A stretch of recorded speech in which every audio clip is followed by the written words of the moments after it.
Hi, I hope everyone had decent holidays. It feels like a really long time ago for me. I know I need another break, but I hope people were able to breathe a little bit and relax. Before we begin, I would like to start with our land acknowledgement.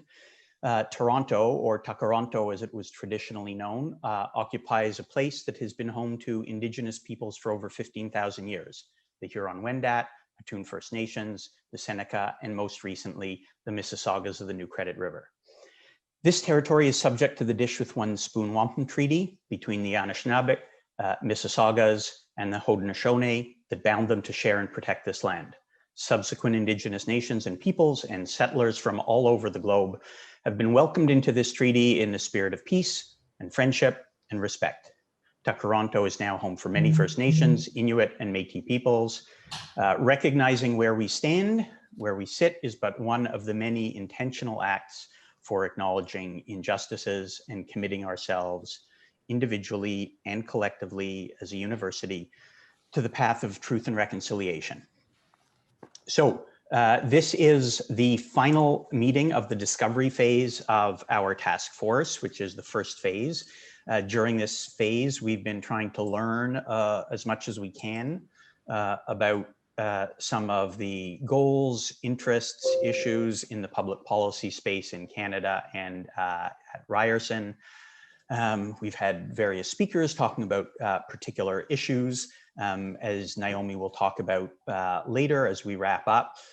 Starting next week, starting at our next meeting, we'll start to look at various options or best practices or initiatives or gaps that we as collectively may want to recommend that we move forward on.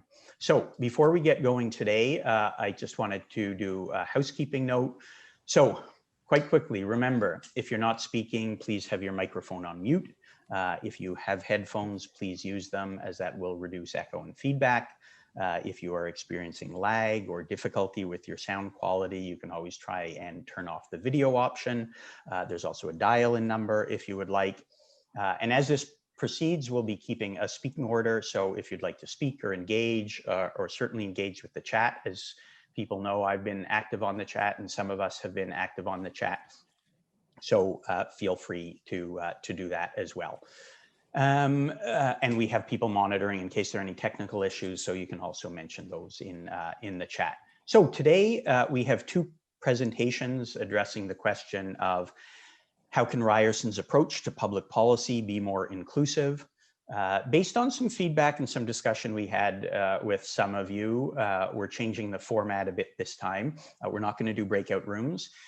We think Hayden and Ratna and all of you have quite a bit to offer and engage on this question, and it might be more useful to stay as one group discussion. So that's how we're going to proceed today. For me, the question is, Ryerson is very focused on equity, diversity, inclusion, community engagement. And today we'll have a discussion about how we can realize or make more real those commitments in a practical way in our public policy engagement, our programs, our schools, etc. So thanks for being here, and I'll turn it over to Naomi to introduce the panel. Thanks very much, Matthew, and welcome to everyone as well. It's my pleasure to introduce our two panel speakers today. Dr. Hayden King, to begin with, is Anishinaabe from Beausoleil First Nation. Thanks Hayden. On Gachimnising, I hope I pronounced that correctly, in Huronia, Ontario. He's been teaching Indigenous politics and policy since 2007 with academic positions at McMaster, Carleton, and Ryerson universities. Dr. King holds a master's from Queen's University and a PhD from McMaster.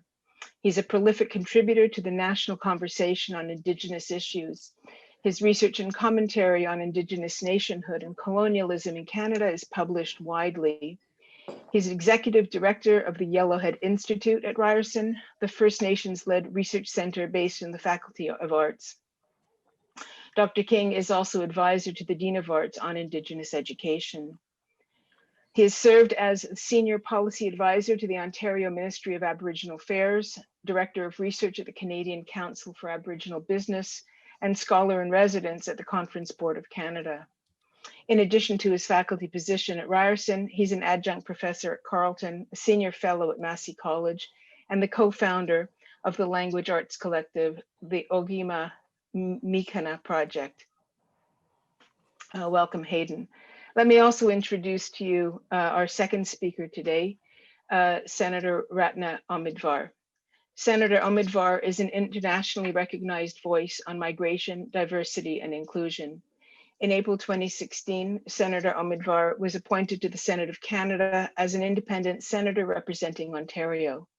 As a member of the Senate's Independent Senators Group, she holds a leadership position as liaison. Senator Omidvar also serves as the deputy chair of the Special Senate Committee on the Charitable Sector. She's a director at the Samara Center for Democracy, a director at the Century Initiative, a counselor on the World Refugee and Migration Council, and chair emerita for the Toronto Region Immigrant Employment Council. Previously at Ryerson, Senator Omidvar was a distinguished visiting professor and founded the Global Diversity Exchange, a think and do tank on diversity, migration, and inclusion. Prior to her appointment at Ryerson, Senator Omidvar was the president of the Maitrey Foundation, where she was a leader in local, national, and international efforts to promote the integration of immigrants. She received an honorary degree Doctor of Laws from York University in 2012 and from Ryerson University in 2018. Senator Omidvar was appointed to the Order of Canada in 2005 and became a member of the Order of Ontario, in 2005, and became a member of the Order of Canada in 2011. Both honors recognize her advocacy work on behalf of immigrants and her devotion to reducing inequality in Canada. In 2014, she received the Cross of the Order of Merit of the Federal Republic of Germany in recognition of her contributions to the advancement of German-Canadian relations. Welcome to our two distinguished speakers today.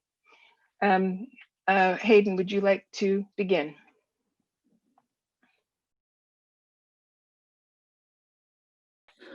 Sure, thanks for that introduction, and I'm happy to be here. Nice to see all of you.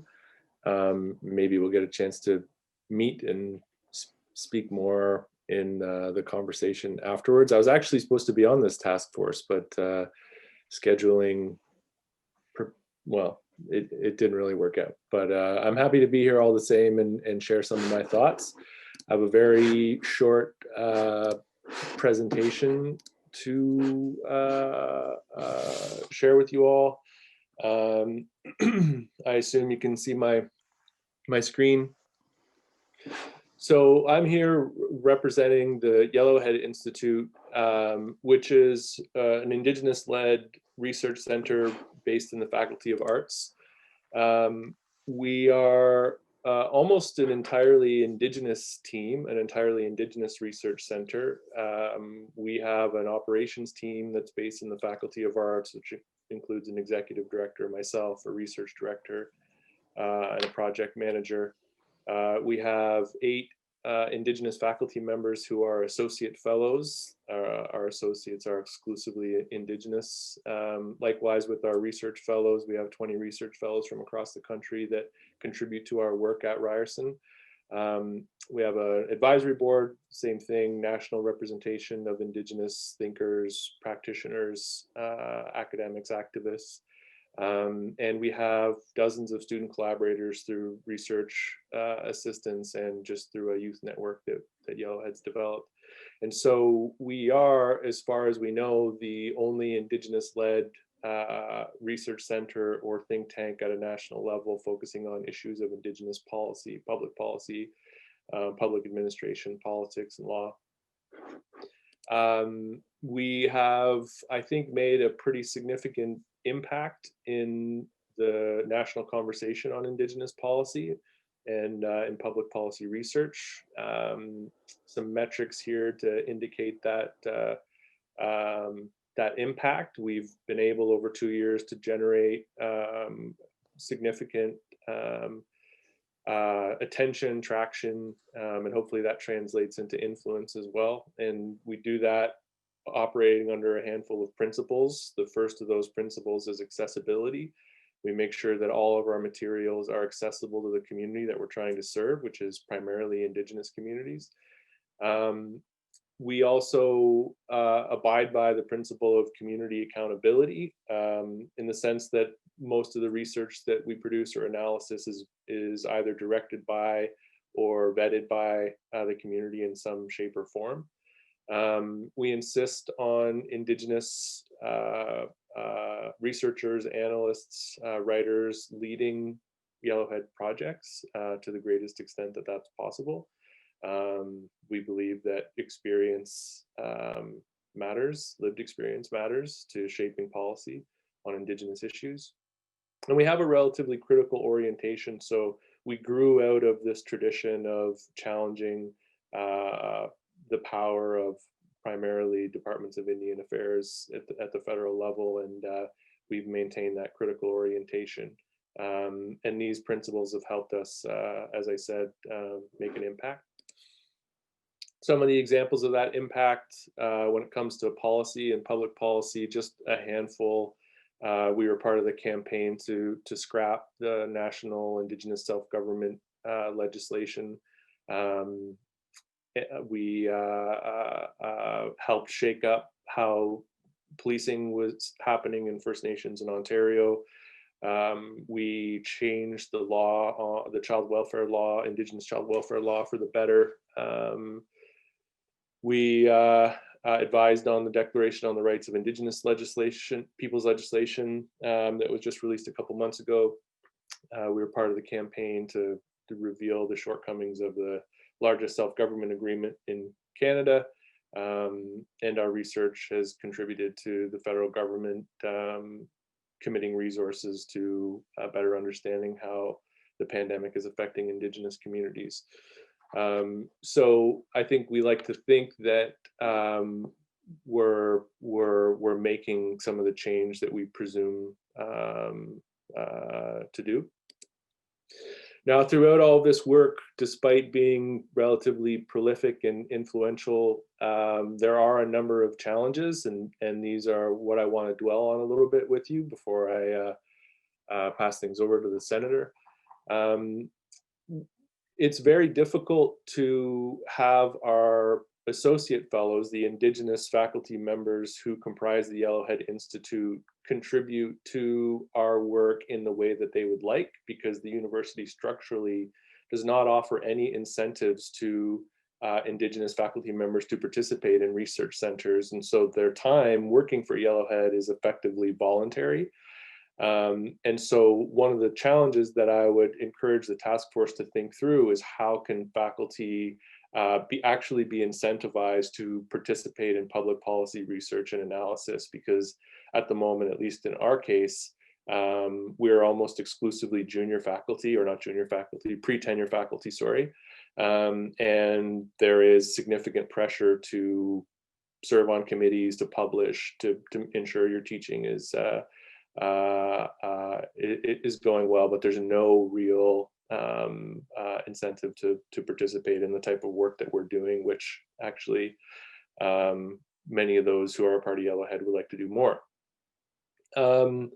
Related to that, a challenge that we have is because of our commitment to accessibility, our research and analysis is typically shorter, not in the typical academic jargon, and often not published in academic journals, high caliber academic journals, whatever. Instead, it's open source, community reports, toolkits, infographics, policy briefs, and another concern of the Indigenous faculty that are engaged in this research and analysis is that this isn't going to count when it comes time to be evaluated on an annual basis, and then also when it comes time to go up for tenure. So that's a pretty entrenched challenge that I know has to be navigated with the Ryerson Faculty Association. I'm not saying that I have the solutions for this task force, but making space for Indigenous faculty in particular to participate in this work and be recognized for this work are two things that could help overcome these challenges. Third, this is an ongoing and very stubborn problem that we have at Yellowhead, and I think other groups have had, and that's our finance policies require a tremendous amount of invasive information from a population of people that may not have the financial capacity or may not have the inclination to share that sensitive information with universities, particularly First Nations who live on reserve, where there are tax implications to honorariums. We have tried many avenues to address the length of time it takes to process honorariums for community members, the intense level of information that community members are asked to provide to work with us, and figuring solutions out to this have generally ended in dead ends, which means that those people that we do work with and have difficulty paying on time and paying well speak about their experience with Ryerson and aren't really interested in working with us again because we're so bad at this particular part of research with the community. Despite the university's commitments to the Truth and Reconciliation calls to action, there has been no commitment from the university, despite the previous provost making suggestions that there might be commitment to long-term support for Indigenous public policy research or Indigenous policy research or Indigenous community-based or community-led research. And so we just have to hope that the chair or the dean or whoever the senior administrator is open to our projects and willing to work with us. And this is not a sustainable solution. So it would be helpful if this group and the university more generally could institutionalize support for Indigenous researchers doing this work. Fifth, we still are confronting a lot of paternalism from our non-Indigenous colleagues, which limit our ability to expand into other areas. One example, being very general, was a difference of opinion about what constitutes public policy with a department that we were trying to work with to create a certificate of Inuit policy delivered in Iqaluit. And that disagreement over what public policy was part of a delay in getting that certificate off the ground, and ultimately it died because our community partners couldn't wait for us to sort out our internal issues. And so constantly being told what is and what is not public policy, or the type of work that we do is not legitimate or credible or academic, is effectively a form of paternalism, and is not helpful for us to navigate university administration. And I'm not sure how to address that. That's, taking a stance that Indigenous people are the leaders of Indigenous curriculum and Indigenous research could be helpful. And then the last thing I'll say is that Ryerson is really good at generating lots of material about diversity, and as was mentioned in the introduction, prides itself on this equity, inclusion, diversity lens, and will highlight that and broadcast any successful sort of diverse researchers. But we don't see any movement on addressing the concerns from those researchers when it really comes time to it. We have been waiting for 3 years for the TRC committee to actually commit some resources to Indigenous research, for instance. And so basically the point is that Ryerson should, walk the talk on its support for Indigenous researchers in particular. So I think that's about my time, and some of where I am coming from, and the challenges that were confronted in this work, and maybe opening up some conversation about what some solutions could resemble going into the future and going forward with your work. So thank you very much. Hayden, thank you so much for that rich and valuable reflection. And I do look forward to the conversations that will emerge and the processes that will emerge from that. Look forward to today's conversation and beyond today as well. What I think we'd like to do today is ask Ratna to give her presentation next. And then we can engage collectively as a group around questions. First, any questions that you might have for the speakers, and then Matthew will lead you lead us all in a discussion. So, Senator Omidvar, if you would like to present. Thank you. I'm just going to speak, if that's all right with you. No overheads for me. I wish I was that organized as Dr. King. But thank you so much, Naomi and Matt, for inviting me to speak to you. I have an association, a previous association with Ryerson, and outside that, a great deal of respect for the Institute, gleaned both before and during my time there. My work at Ryerson as distinguished visiting professor was all about inclusion, equity, and access. And I believe that is precisely why Ryerson was attracted to me. And I, in turn, was attracted to the Institute because it's youthful. I see it as a place willing to take risks, think outside the box, and invested more possibly than your other sister institutions in Toronto on student access. So, but unlike Dr. King, and I think this is interesting, who really spoke from his experiences at Ryerson as a member of the faculty, I was able to observe the Institute from a somewhat removed perch, because I was neither fish nor fowl. I was not faculty, I was not administration, I was not a student, I wasn't in the belly of the beast, so to say. But I think these my observations may well be interesting, at least I hope they will be so, from this somewhat removed perch. And I'll start off with an observation.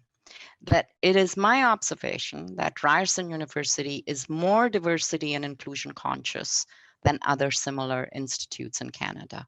And I'll give you a few examples. And I want to state right up front that it is not a perfect story. Dr. King has pointed out, enormous work for you to do. But from my perch, what I saw as an example, the launch of the Ryerson Law Program, and all the challenges associated with that initiative. It was all about championing equity, inclusion, and access, and bringing knowledge to students in a different way, in recognizing their diversity. There are, of course, other programs I'm particularly, really proud of at Ryerson, not the least being the master's program in immigration and settlement. It's the only one of its kind, I understand. It brings new knowledge to students. And of course, I can't not mention the creation of the Office of the Vice President at the University for Inclusion and Equity. I understand this office was the first of its kind to be created at a university, and others have followed. But it was great that Ryerson was first off the mark. This is not to say that you don't have your challenges. And off the top of my head, I think about the student community as being diverse, if not hyper diverse, but the faculty not so much. Ryerson as well will continue to face questions and challenges around being associated with the name of a founder whose history is very clearly associated with the legacy of racism and colonialism. You have tackled anti-Black racism somewhat before it became fashionable to do so, and you have a report with recommendations. But I worry about talk being cheap and actions being actually much more difficult to accomplish. But observations aside, I thought that this conversation is important to view from the lens of today and the narrative of today, which is twofold: the uneven impact of the virus on marginalized communities and the awakening in this presence in this country of the tolerated presence of systemic and other kinds of racism. So combining those two gives you, I think, a moment in time to consider how you go forward. And I am not going to talk about public policy per se. I know that was the task, but no one's going to put me in jail if I take it a little further. At least I hope you won't put me in your proxy of a Ryerson jail, whatever that may be. But I would like to leave you with sort of 5 ideas for you to discuss and decide. I co-published a book many years ago called 5 Good Ideas About. I'm not going to go as far as to say these are good ideas. They are for you to discuss. But if I can leave you thinking at least about 1 or 2 of them, then I hope my time will have been well spent. So my first idea centers around the language you use and the definitions you use and how these are interpreted. Because language shifts ideas, can change hearts and minds, can bring you to a different point of view, and the words that you choose matter. And at this point, the 3 words that you are using, at least in your brief to me, the 3 words of equity, inclusion, and access, these 3 words fail to recognize the acknowledgement, fail to recognize or acknowledge the ongoing presence of racism, particularly of racism against Black and Indigenous people. And this language, in some ways, washes over the sins of racism. My colleague in the Senate, Senator Bernard, has made the point again and again that this language of equity, inclusion, diversity, access is much more palatable than the upfront confrontation of racism. So I'd ask you to be careful that you don't become part of the problem by using language that washes over the trauma of the victims of racism. It suggests that we are ready to move on when, as we have just heard from Dr. King, we're actually still very much taking the first tentative steps.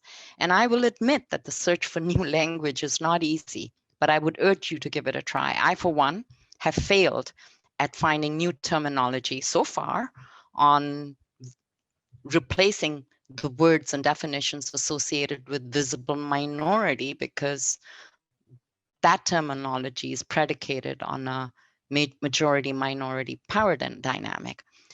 And I think it needs to change. However, I've had no success. You as a university, with your access to faculty, academics, students, maybe you have a better chance. So I'd urge you to get new language for new times. My second idea is about access and equity for your most important stakeholders, and those are your students. And the first route to access for students to any university, including Ryerson, is through admissions. And Ryerson, like other universities, predicates its admissions on scores. It is generally a passive process. It doesn't pay attention to the contextual factors that weigh into advantage and disadvantage. And so I would suggest that maybe it's time to look at the way you manage admissions. Perhaps it is time for disruption or even some small-scale innovation. I know that universities in the US, for all their problems, do their admissions in a different way. More partnerships with schools and colleges in certain parts of the city may be an idea. I would also observe that internships for students is something that is so important for people who are marginalized.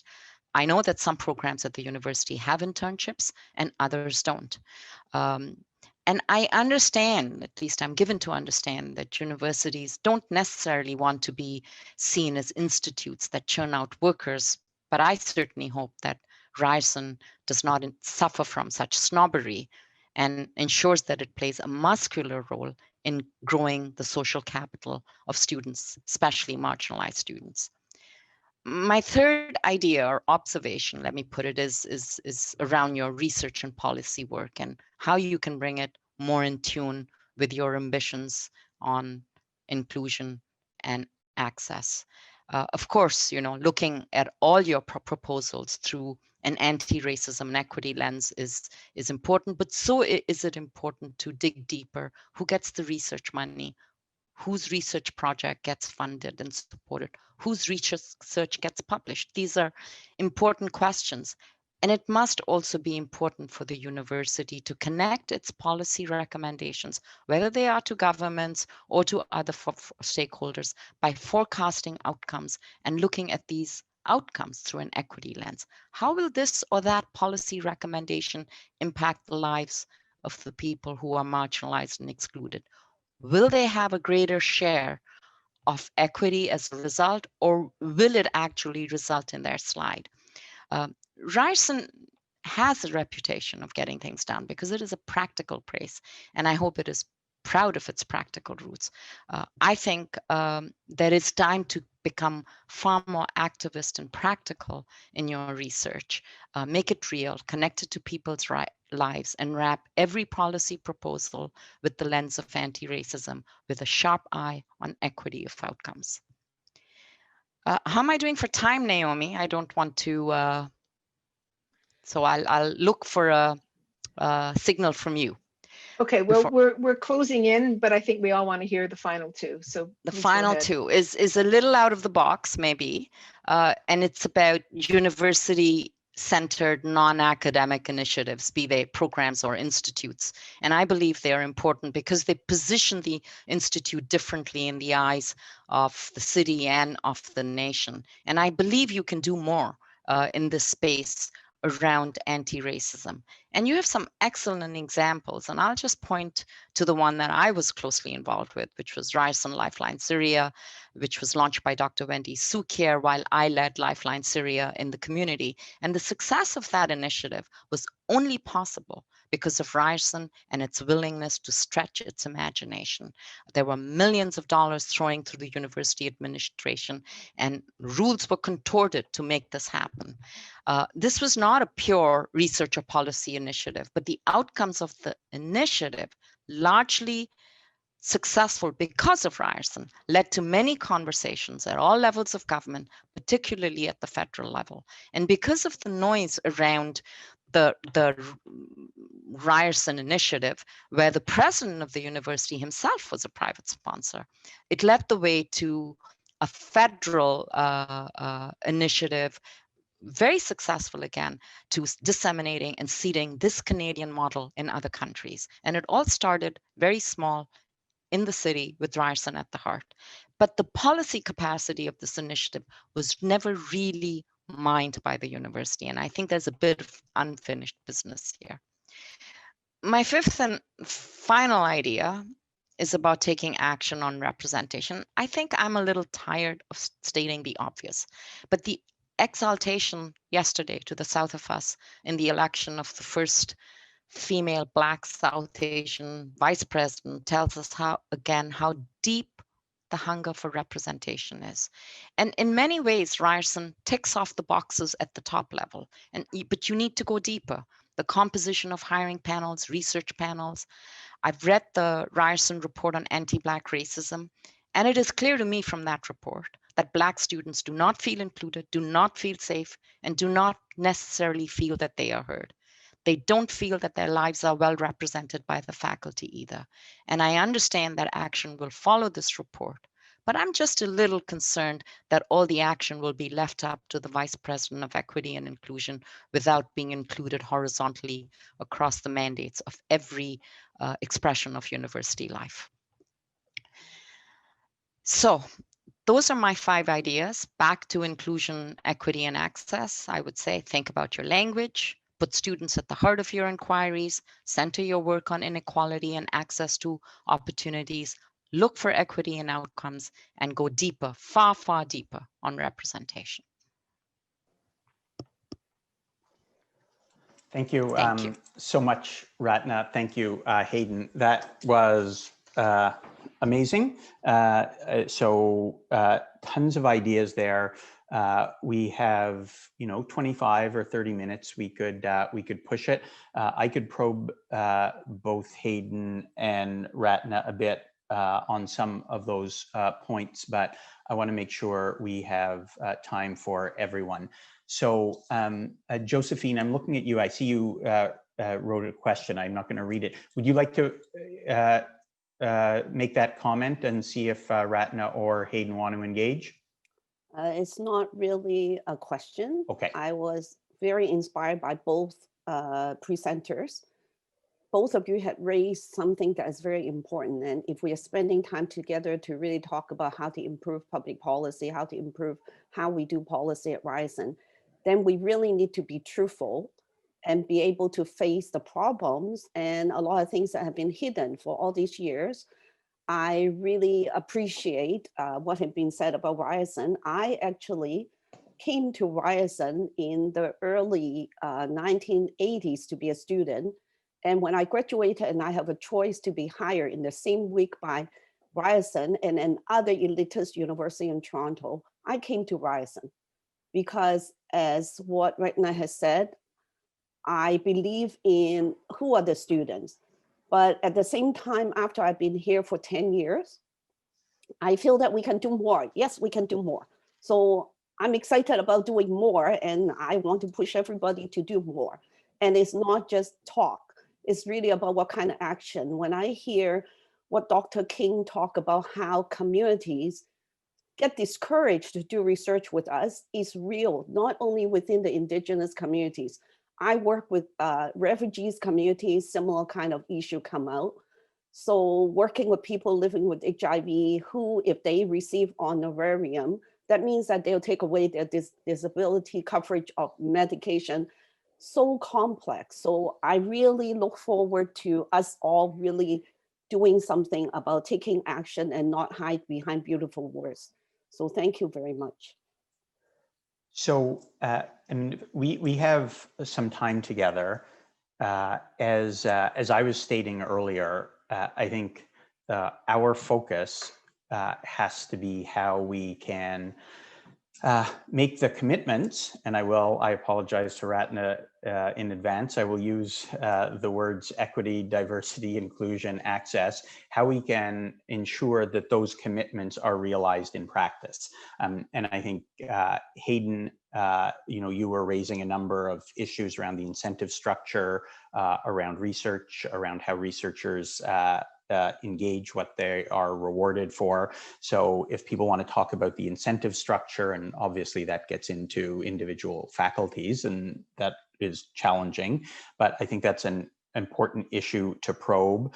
I also think, Ratna's point about the ability to do community engagement initiatives with real outcomes quickly, like Lifeline Syria, is an asset that Ryerson has. I've worked at 4 universities in my life, and they all have their bureaucratic challenges, but Ryerson remains more nimble and agile than most, I think, and able to do some of those things. But I think the point you raised, Ratna, about what are the policy implications and making it more than, a project with good outcomes, but also being able to integrate that more broadly into policy.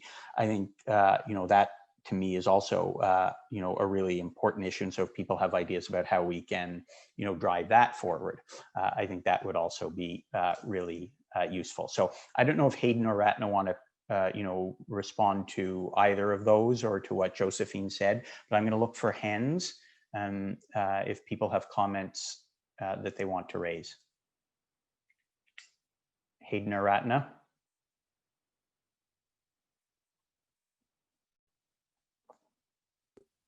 Yeah, I mean, I appreciate what Josephine had to say, and agree that there is a tendency for Ryerson to speak a lot about diversity, but not really follow through. So yeah, I mean, I don't really have anything to add to that, but yeah. I'd love to get questions from the audience. Roxana. Yeah, again, thank you so much for these really inspiring and incredibly important points you've raised. So I, for example, personally, I'm a chemist and I do a lot of research with contamination, particularly in the Arctic, and with marginalized communities in general who are often so disproportionately affected by pollution without having the benefits. And I think one of the what really struck me was what was being said about, creating participation and opportunities for participation and engagement, because so often this research is still just being done by, again, the non-affected people, the externals, and the communities are being studied rather than being equal participants in these research projects, which also means being, for example, paid and not unpaid volunteer to, get some samples of, to be recognized as equals. And I think there are a lot of opportunities for leading on that by, as was said, creating more open admission, more flexible structures in terms of who is a research partner, an equal partner in research, even if they maybe, don't have the standard, university degree, PhD or whatever. There are so many incredible knowledge holders who should be really recognized as equals. And I think advocating for that and having clear language again, and actually following through with providing, advocating also for funding mechanisms around that could be a really, could be a way to create some more participation and more opportunities there. Roxana, Yes. I couldn't agree more. I was on the board of the Environics Institute for some time, and as you know, the Environics Institute does public opinion research, and there was a big project with York University on Black experiences, and the project set out to train members of the community and make them the researchers helped. So they got paid, they got an internship, they had a share in it. The initiative in the end didn't go as well as we would have hoped for many other reasons, and not the least of them being the power imbalance between the institute and the lived experience of the researchers. So but this was an excellent learning experience. And I would suggest that model, and especially with the presence of a huge student community that could be tapped into, should be part and parcel, Matthew, of the policy work of the university. Yeah, I think that there are some really important points there. I mean, my comments were really around the challenges that Indigenous researchers are dealing with. But there is also the other side of this conversation, and that's how Ryerson research is affecting the community. And there can be many negative effects, whether it's, the non-native researcher going in and exploiting that community by taking knowledge out of it, by misrepresenting it, by, a variety of different ways of exploitation. And, it might be worth considering ensuring that there are research partnerships between any non-Indigenous researchers at Ryerson and Indigenous communities that they're working with. Sometimes this is a condition of SSHRC funding, but I'm not sure how much oversight there is at the REB to ensure that those non-Indigenous folks, are not going down this path. So that's something that I think is, an important point to make. I don't know if others here want to pursue that, or I'm not seeing any other hands. I know people have lots to say or to ask. So, but sorry, Matthew, I've got my hand up. Frank is raising his hand. Thank you, Frank. Cool. I'll just say that I think this point, and people are taking notes, I think the point about both making real and deepening the commitment to community knowledge, research partnerships, lived experience, how that gets manifest not only in research projects, but also in awards and mobilizing the students to participate in that. I think that's something that we should pursue more. Yes, Frank. Thank you, Matthew.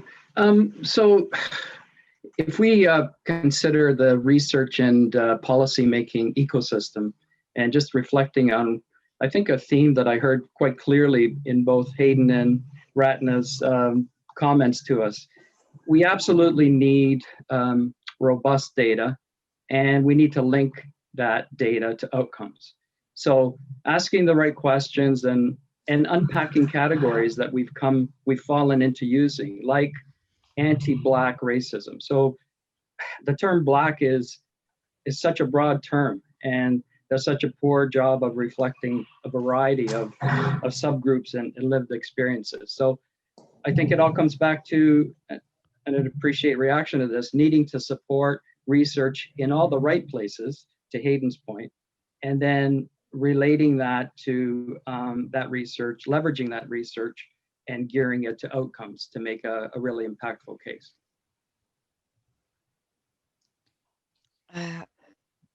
Thank you, Frank. I'm not sure I heard a question there, but I will describe a recent experience I've had with StatsCan, which may be instructive. I've been fortunate enough to persuade Stats Canada to put out the first ever national voluntary survey on mining the depth of diversity in governance in Canada's charitable and not-for-profit sector, which I focus on a great deal.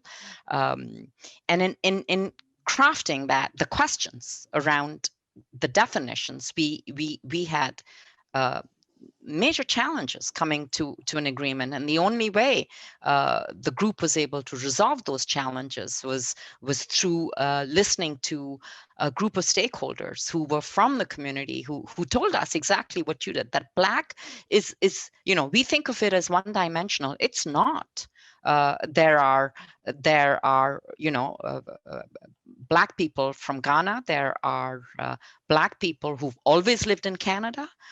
There are Black people from the Caribbean. It is such a wide spectrum that we had to really think and rethink definitions and come out with sort of what we thought was the best reflection of identity that people could relate to. That process took about 3 months, I will say. So I'm just sort of sharing with you. You have to commit to it, and you've got to commit to listening and coming out with, in this case, definitions that everybody can somehow or the other see themselves in. Currently, our definitions, as they are, defined by employment equity, are so yesterday that we need a desperate relook at the Employment Equity Act. And here's a policy proposal for Ryerson. Perhaps you could do the legwork in generating the policy excitement around reviewing a piece of legislation that has been credited with moving people from the margins into the mainstream, or more into the mainstream. What more can be done? What have we learned over the last X years of employment equity? Thank you, Ratna. Thanks, Frank. Other questions, comments?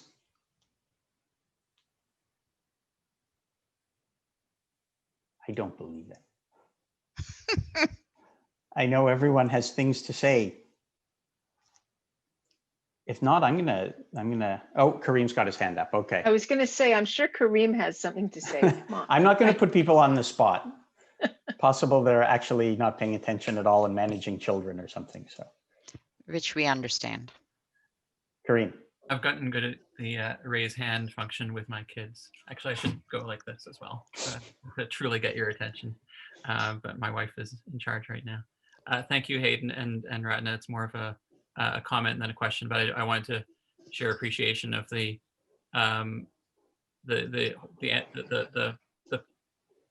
perspective and the wide range of comments that Hayden in part resonate with me from my position running a think tank.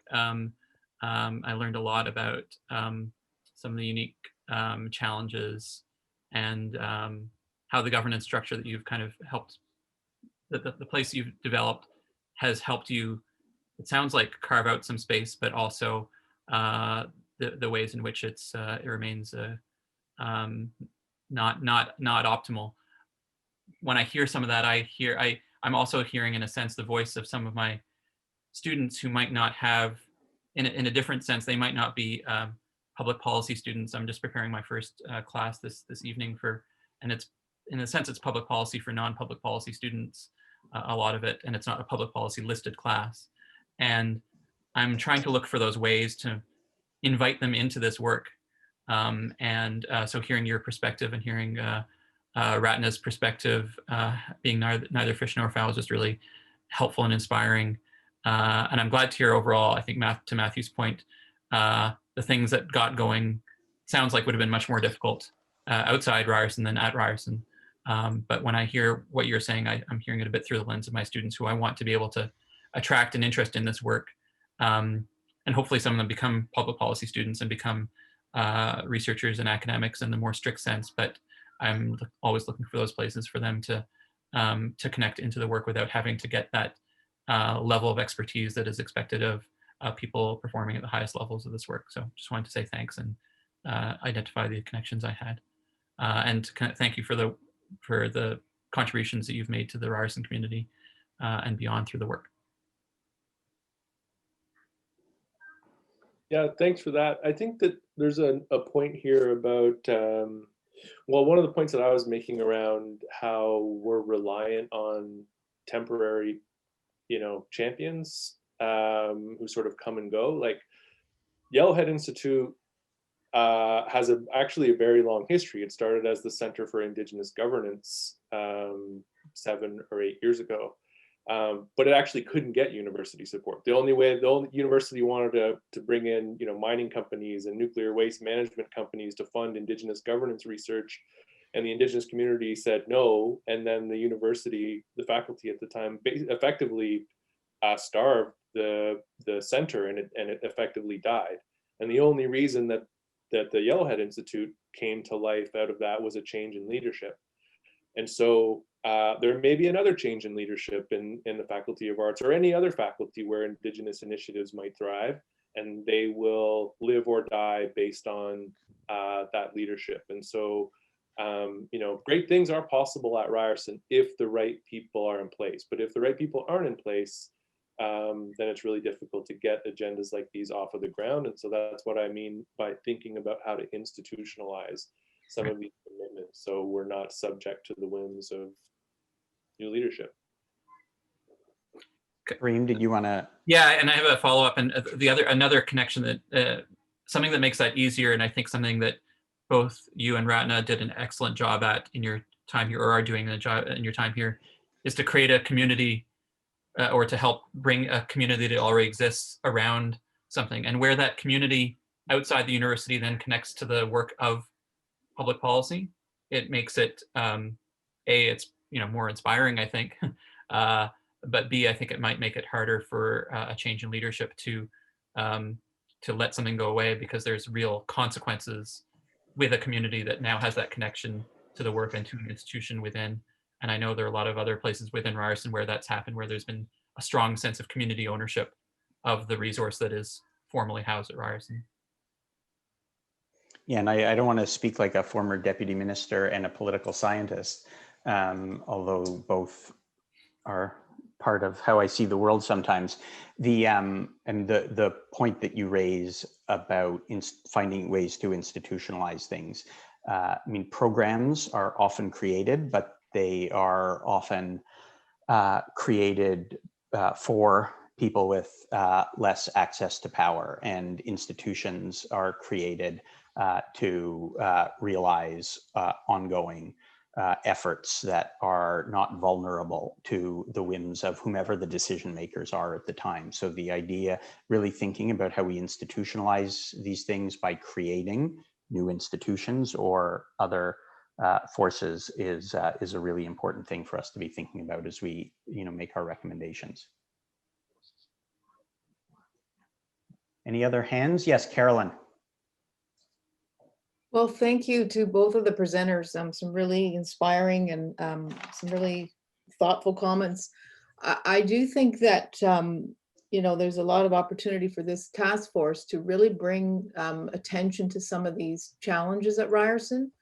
I know from, you know, as a program director, this is something that we definitely want to pay more attention to in the Masters in Public Policy program. It's a huge challenge so for instance, we took the whole year last year to do a review of our program related to truth and reconciliation. And there really wasn't a lot of institutional support for that. It was just that our program really needed to look inward and take that initiative on. And the Aboriginal Education Council did give us a little bit of resources, but really it was the goodwill of our 10 Indigenous graduates and the current Indigenous graduate student that we had that made that review possible. And we did, you know, we have to continue to look inward at our own paternalism as Hayden has articulated. And I think that that's really important that has to go on at various levels.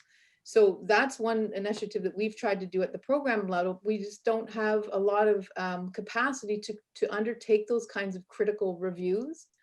And we went down to every course outline, looked at every course reading, looked at how many Indigenous articles are being covered, and systematically came up with 25 recommendations. And this year I'm trying to push on implementing those recommendations, but I'm leaving in the spring. And I think Hayden makes a great point. I don't know if the next director will take that on. So I think the university needs to really think hard about that. The other thing I want to mention is about community-based research. So I used to be the director of the PhD in policy studies. And at the time we were developing that, we wanted to have community-based research as a legitimate avenue for students to do doctoral research projects. And I spent a lot of time working with Emily Vandermeulen, who was one of the few people I knew that actually did her PhD like that. And we came up with guidelines, but it's really not encouraged. I think community-based research, we could really become a center of excellence on community-based research. There is the organization, I actually had them come and give a presentation to the PhD program. The Center for Community-Based Research in Waterloo. It's a nonprofit organization, but it does have connections with the two universities there. And I think something like that might be a really good way to mobilize around community-based internships and you know, dissertations and all kinds of different things. So I think that might be something that this task force might want to think a little bit further about. So no real questions, just some reflections after hearing the presentation. Caroline, what you said resonates with me, because as much as I admire Ryerson for all the nimble, innovative, and creative things it does, I also have seen the other side. And because of a change in leadership at a faculty, one of the most innovative programs that would have, you know, sort of met the moment around governance training for students and alumni, so they could take their place on boards with time. That was simply cancelled because of change in leadership. There was no review from the university administration. There was no conversations. Fortunately, good ideas have long legs, and that initiative has found a home at Civic Action. But imagine Ryerson being at the center of the conversation today when we are having all these questions and concerns about representation at all levels. Ryerson would have been at the center with a program. The only competition was Ratna with its governance training corporate director institute, which costs $18,000, and the Ryerson initiative, which we set up, was $250. You know, and there was a beautiful, accessible initiative, just sort of done away with. Yeah, it's sad. I don't know how it's doing at Civic Action, but I agree 100%, Ratna. And I'm just looking at the comments. We're coming close to the end of our time. I just wanted to see I know I see Anna and Christian has made a couple of comments. We're capturing the chat here, but I just wanted to make sure, does anyone who has put something in the chat want to raise that kind of with the group and get Ratna or Hayden to respond? No, I don't want to put anyone on the spot. I'm looking for hands. I see Frank. So I'm doing one last round. Anyone else? If not, we'll go to Frank, and then I'd love to hear a final reflection from Ratna and Hayden. Based on this conversation, we've been taking quite detailed notes, and there are a lot of good ideas that I think actually will find their way into our deliberations over the next 3 months, and possibly into the final recommendations and action. But I'd like to give you a couple minutes to just think and reflect on whether in this conversation there are any one or two final thoughts that you wanted to impart in terms of really key actions or approaches that you think are necessary to deepen and make real Ryerson's commitments and better reflect those in whatever public policy initiatives we're pursuing. Frank. I want to quickly come back to the point, I think the very important point about institutionalizing or embedding into the organization, as opposed to, as Ratna pointed out, you have to be careful that you don't set up a special office and then say rely on that office to do all of whatever it is. So we should be wary of that. But it seems to me that in having that discussion, it comes back to culture of the organization. And so perhaps an observation that we need to be more intentional in the culture that we have in the university. And for me, that comes back to looking at a values-based culture and linking that to values-based leadership. So that would, I think, inoculate ourselves against, the flavor of the day and things changing. If the organization is truly, if its culture is about what is important to it, including what we're talking about today, then that would persist regardless. Thank you, Frank. No, it's an important point, and something I think lots of us think about how we do cultural change within organizations, but how to maintain that over time. So final thought, Ratna? Oh, Rachel, I'm going to interrupt Ratna there. Rachel, did you have a final comment or question? I do, just real quick, just wanted to put it out there. I am very supportive of embedding this knowledge into curriculum and into the programs that we have that exist, and ensuring that our students have the lens to move forward in a way that supports diversity and equity and recognition of inequity. Short of doing that, what can we provide to our graduate students that would better prepare them outside of their curriculum? Is there an opportunity for a, say, stopgap at this point that supports students that want to engage in public policy initiatives and work with external committees to make sure that they have the knowledge that they need moving forward?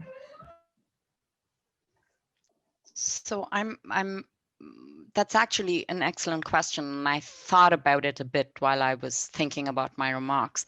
I'm not sure to what extent students are connected with the institutes that you have established. I'm unclear about that, and because I'm unclear, I'm going to suspect that avenue is not as articulated as it should be. You have so many institutes that are doing excellent work. So I would suggest it is important to look at that connection between students and the policy work they're doing and what place they have. I'm also not sure that there are a lot of, and we're in a group of friends. We all admire and respect Ryerson, but I think it's fair to say that Ryerson has a few shiny objects that keep getting the bling, and I don't know to what extent the students are part of this, of this glitz and glitter. So, you know, I would sort of suggest to you, and because Ryerson's not like other universities, I don't want Ryerson to forget its roots. It should not try and think of its research only as being what gets it reputation and credibility and all of those other glitzy objects that are associated with that kind of institute. And I think it's important for Ryerson to keep that in mind, to your question, Rachel.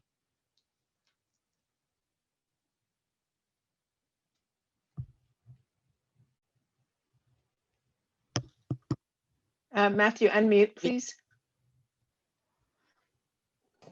Sorry about that. That's a very useful dialogue. I was just saying that part of the focus of our deliberations over the next 3 months and the final report, but also this session today is, you know, how we take advantage of the strengths that Ryerson has. You know, Ryerson can evolve and things can change, but we also have real strengths to build on. And how do we ensure that we're making those real and supporting them as much as possible? And so I think, you know, I had a conversation with one of you offline about, you know, making sure we understand what Ryerson's, you know, key advantages are out there in a complex ecosystem, and making sure we're building on those and taking advantage of those. And we're, you know, again, not to use the cliches, but a diverse urban community engaged institution. And how does that, how do we build on that? I don't see any other hands. I'll give Hayden a final comment. And I think that was Ratna's final comment, unless Ratna has one other. No, Ratna's done. Hayden.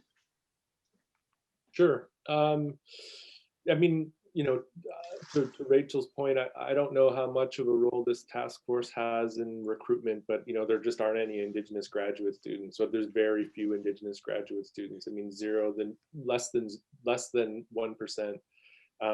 So, you know, if you want to support Indigenous graduate students, you have to sort of recruit them first.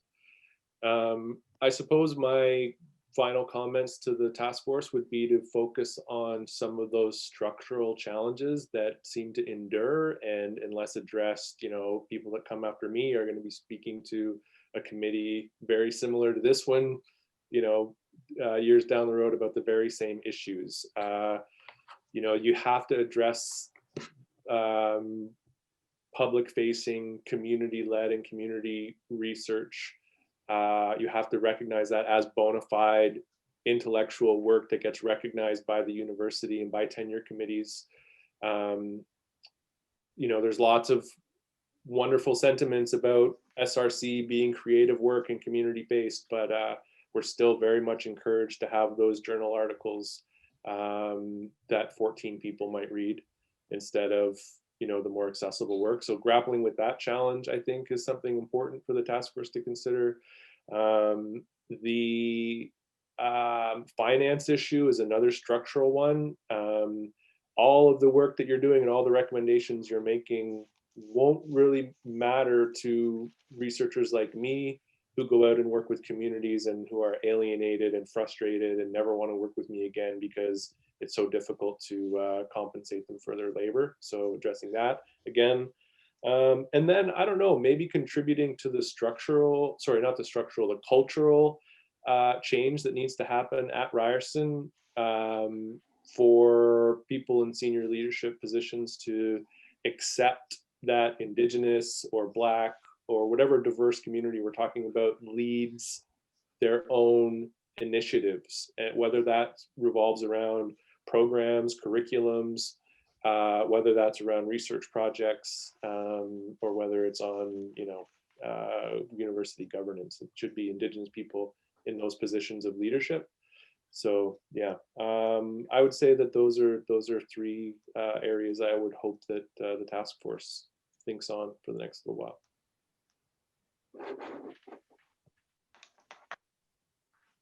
Thank you so much, Hayden and Ratna, and to everyone. We've captured that. We're coming up to close to the end, so I'm going to shorten my thanks. Thank you very much, because I know Naomi has a few comments to make about kind of segueing into our next meeting, into our next phase. But Ratna and Hayden, we really appreciate it, and this will be very helpful and will inform the final recommendations and the work of the task force. So thank you to both of you. Thank you, Matthew. I would also like to offer Ratna and Hayden my thanks and deep appreciation for stimulating such incredible conversation. Thank you to the group as well, for the task force members for your deep engagement today. We really look forward to bringing this forward in a meaningful way. So I just want to mention in the last minute or so that that this is, as Matthew said earlier, this is the end of our the final of our information gathering phase. This is the final session. Our next meeting moves us into the next phase and towards the recommendation document. So in advance of the next meeting, we will be sharing with you an external environmental scan of a select number of public policy initiatives at Canadian and international institutions. That document will form the basis of the discussion for our February meeting. And at that meeting, we're also going to look forward to your input on a draft survey to be distributed to the wider Ryerson SRC community. Then at the March meeting, we're going to review the internal scan of Ryerson University's policy initiatives and the survey results. We're deeply optimistic we'll get all this done on schedule. Both documents and your reflections and comments on them will be critical to the final phase of this task force, which is the recommendations and priority setting. That final phase will provide you with a draft set of recommendations, circulated, of course, in advance of our meeting for your review. And at that meeting, we'll focus on solidifying the priority setting and recommendations to strengthen and amplify Ryerson's public policy capacity and impact.